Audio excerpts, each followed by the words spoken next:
किसान भाइयों राम राम। और जैसा कि मौसम अभी चल रहा है, धान की नर्सरी जो है वो मेन खेत में आ चुकी है। कहीं कहीं पर खेत ये जो है वो 16-17 दिन का भी हो चुका है। अब यहाँ पर जो किसान हैं वो यहाँ पर यूरिया का वो लोग प्रयोग करते हैं। तो देखिए, यहाँ एक चीज़ को मैं आप लोग को ये बताना चाहूँगा कि क्यों ऐसा होता है कि 15-16 साल पहले जो हमारे खेत में इस समय जो यूरिया पड़ा करती थी वो 10-12 केजी पड़ती थी, और आज के समय में वो लगभग 45 केजी हो गई है।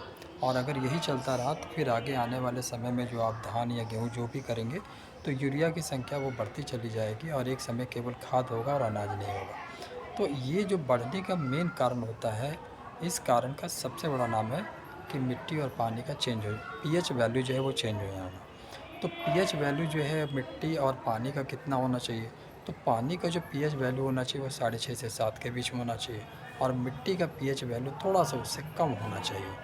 अब हमारी फसल आज ग्रोथ नहीं कर पा रही है, अनाज उतना नहीं दे पा रही है, खाद की मात्रा ज़्यादा लग रही है, क्योंकि कहीं पीएच बहुत डाउन है और कहीं पीएच बहुत ज़्यादा है।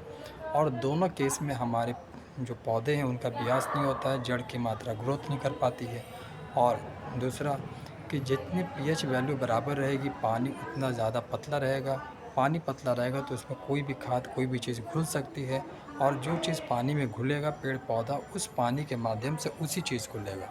जैसे अगर आपने गोबर के पास डाल रखी है यूरिया, डीएपी, ये सब सारे चीज़ डाल रखे हैं, लेकिन वहाँ पर वो जो पानी है उसका घनत्व तो ज़्यादा, पानी मोटा है। जैसे कि हम लोग कह सकते हैं गुलाब जामुन का रस। अब गुलाब जामुन जो मिठाई हम लोग खाते हैं उसका जो रस है उसका जो गाढ़ापन बहुत ज़्यादा होता है, जिसके कारण कि हम उसमें चीनी नहीं घोल सकते हैं। तो वैसे ही आज पानी की स्थिति हो चुकी है जो हम लोग खेतों को पटाते हैं, बारिश का पानी नहीं, साधारण पानी जो हम लोग खेतों को पटाते हैं। तो उस पानी के घनत्व के बढ़ जाने से हमारे खाद जो हैं वो लगभग 100 केजी में 10 या 12 केजी पौधे को मिल पाते हैं, और बाकी चीज़ आपके खेत में पड़ा रहता है। तो वहाँ से मैं किसानों को रिकमेंडेड करना चाहूँगा कि यहाँ जो वेस्टिस कंपनी का जो पहला प्रोडक्ट है वो एग्री 82 क्या करता है कि ये आपके मिट्टी और पानी का जो पीएच वैल्यू है वो इसको बैलेंस करता है। क्योंकि पीएच का बैलेंस होगा तभी आप किसी चीज़ को पौधों को देंगे और वो पौधा ले पाएगा। क्योंकि पौधे का पीएच 6.5 से 7 होता है, और कहीं हो गया 9, कहीं 10। तो जब वो बैलेंस हो जाता है तो वो सारे चीज़ इसमें पानी में घुल जाते हैं, और घुल जाते हैं तो वो चीज़ को हम लोग ले लेते हैं। और सेकंड चीज़ मैं रिकमेंडेड करना चाहूँगा एग्री ह्यूमिक का। और ये वेस्टिस का जो एग्री ह्यूमिक है, इसकी खासियत ये है कि इसमें ह्यूमिक जो एसिड की मात्रा है वो 6% है, और मार्केट में जो ह्यूमिक एसिड आती है उनकी मात्रा लगभग 80 से ज़्यादा है।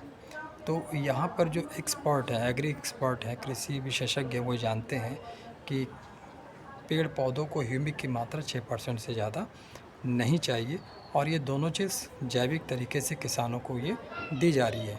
तो यहाँ पर जो एक बोतल जो ह्यूमिक होता है जो 500 ml का है, इसका रिज़ल्ट मैंने देखा है कि ये लगभग 5 ट्रॉली गोबर के पास के बराबर होता है। अगर हम लोग इतने अच्छे खाद और पीएच बैलेंस करके अपने मिट्टी और पानी को दे रहे हैं तो फसल कितना शानदार होगा। और इसका शानदार रिज़ल्ट जो पिछले सीज़न में मुझे गेहूँ का मिला था, इस सीज़न में धान में बहुत ज़बरदस्त रिज़ल्ट मुझे मिल रहा है। तो यहाँ से मैं ये कहना चाहूँगा किसान भाइयों, इसके बारे में और विशेष कोई जानकारी अगर आपको चाहिए तो डिस्क्रिप्शन में मैंने नंबर दिए हैं, वहाँ आप संपर्क कर सकते हैं। Thank you.